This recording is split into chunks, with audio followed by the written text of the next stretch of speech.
నువ్వు పనిచేస్తున్న విధానాన్ని చూసి, నువ్వు కష్టపడుతున్న విధానాన్ని చూసి నీ స్నేహితులేమి, బంధువులేమి, నీ తోటి వారేమి నిన్ను అవమానపరుస్తున్నారా, ఏలన చేస్తున్నారా? వీడికి ఏమీ తెలియదు, దీనికి ఏమీ తెలియదు, లోకములో ఎట్లా జీవించాలనో, ఎట్లా ఎంజాయ్ చేయాలనో తెలియదు, కేవలము అది గాడిదలాగా పనిచేస్తుంది, వాడు గాడిదలాగా పనిచేయడం మాత్రమే తెలుసు అని నేను అవమానపరుస్తూ ఏలన చేస్తున్నారా? అయితే దిగులు పడకు.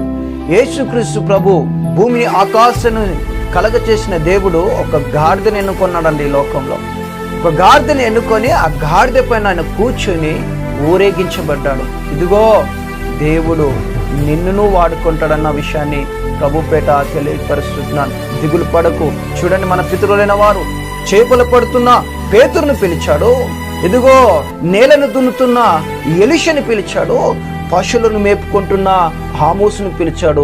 నిన్నును ప్రభువు వాడుకొనబోతున్నాడు. ఆమె